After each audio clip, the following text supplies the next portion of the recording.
이혼하자. 이혼 안 해.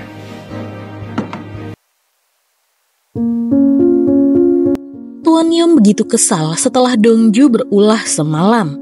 Makanya ia membuat keputusan untuk membuat Dongju sekarat dengan memerintahkan Guho menabur kayu manis di kudapan yang disediakan istrinya. Enam begitu panik sampai terus memberikan napas buatan untuk Dongju di hadapan suaminya. Tidak lama kemudian, ambulan pun datang dan membawa Dongju langsung ke rumah sakit. Di sana Dongju diberikan pertolongan darurat. Kecil kemungkinan dia bakalan bisa selamat. Sementara setelah mendapatkan kabar tentang Dongju, Tuan Yom bergegas pergi ke rumah sakit. Di perjalanan ia tertawa karena sekarang mereka yakin Dongju benar-benar hilang ingatan. Menurut Tuan Yom, Dongju yang ia ketahui bernama asli Song Hyun itu jika bukan karena 2 triliunnya, ia sudah lama ingin Dongju mati. Karena selain masa lalu mereka yang buruk, Tuan Yom tidak menyukai orang dari desa tersebut. Menurut menantu ketua Cha, Doso, Dongju tidak akan bertahan lama. Ia tidak akan bisa melewati malam ini. Ildo lalu menyuruh ketua Cha untuk segera menyiapkan pemakaman dan Tuan Yom bersedia menjadi panitianya.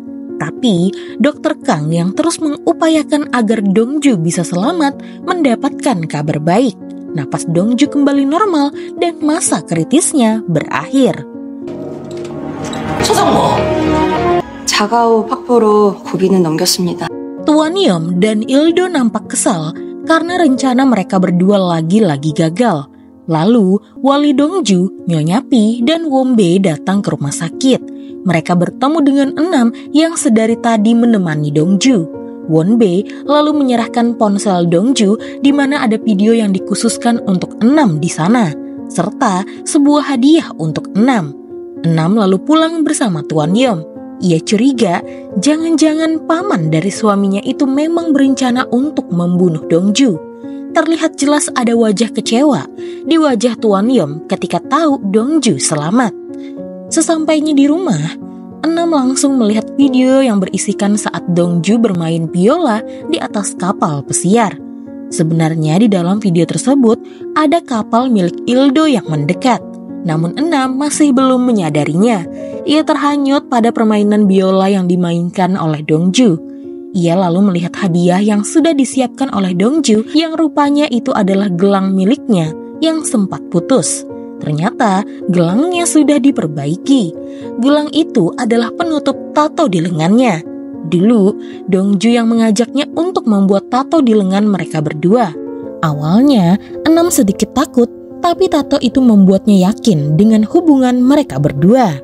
타투 진짜 별로 안 아프더라.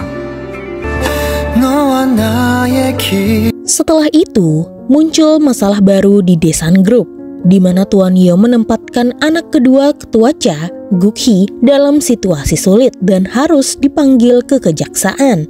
Ketua Cha kesal karena sudah sering ia memberikan Tuan Yom itu uang, tapi tetap saja ia menargetkan perusahaannya. Ini akibat karena ketua Cha selalu meremehkannya.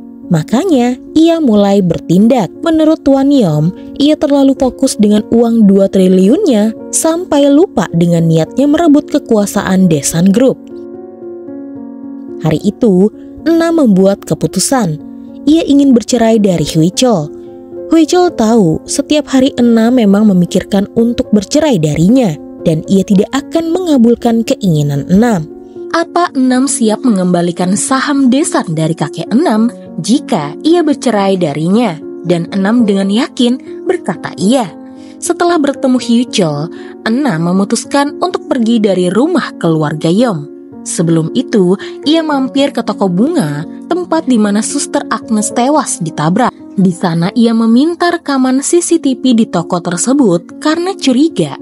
Pada saat hari kecelakaan, Enam melihat seseorang yang sepertinya ia kenal mengawasi dari kejauhan. Sesampainya di rumah, ia langsung mengecek CCTV tersebut dan di sana ia melihat Guho, sekretaris Tuan Yom.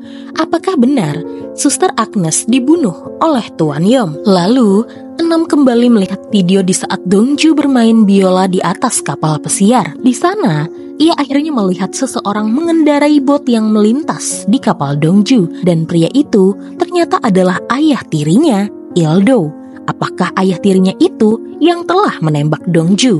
Rencana Enam untuk bercerai dari Hui-chol ternyata harus batal, karena jika ia bercerai, maka Enam harus membayar penalti yang sangat besar. 오라고 할 테니까 같이 가. Ternyata, tetua yang dimaksud oleh Tuan Yom adalah Presiden Korea. Tuan Yom berucap akan menggoncangkan Daesan Group dengan mengambing hitamkan anak ketua Cha, yaitu Guk-hee. Lalu setelah itu mereka akan menaikkan Il-do menjadi wakil ketua Daesan, agar Daesan Group bisa mereka kendalikan.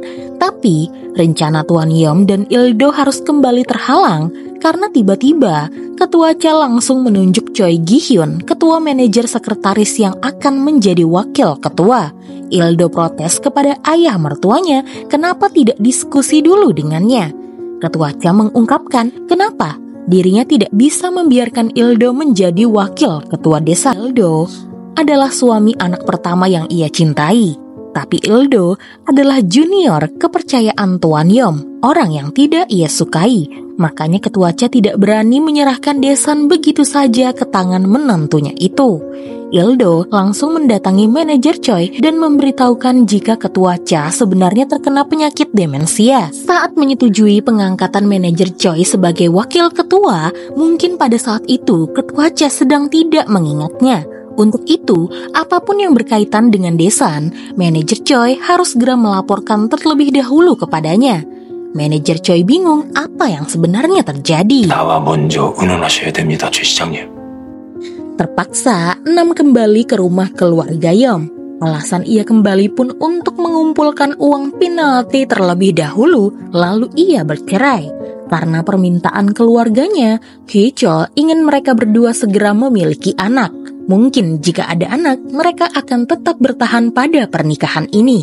Namun, Enam bersikeras ingin bercerai dari Hui-chol.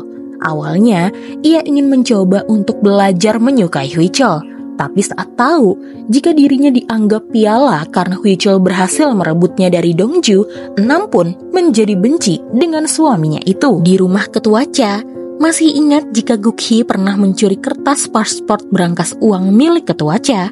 Ternyata diam-diam selama ini ia sering mengambil uang yang ada di sana.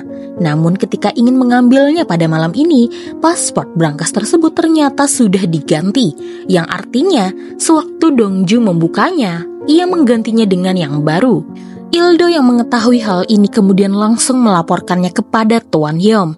Semakin rumit karena Dongju sepertinya sudah kembali mengingat sedikit demi sedikit. Il-do harus segera menyingkirkan Dongju dan Tuan Yom harus merelakan uang 2 triliunnya. Tuan Yom kemudian memerintahkan anak buahnya untuk segera menyingkirkan Dongju di rumah sakit. Singkat cerita, seorang pembunuh memasuki ruangan Dongju. Dongju yang masih belum sadar itu kemudian disuntik dengan sebuah jarum berisikan racun. Namun tiba-tiba Dongju pun terbangun dan langsung menghajar pembunuh tersebut. Lalu Dongju melihat Il-do ada di depan pintu, seolah-olah sedang mengawasi pembunuh tersebut. Apakah Il-do ingin membunuhnya untuk yang kedua kalinya?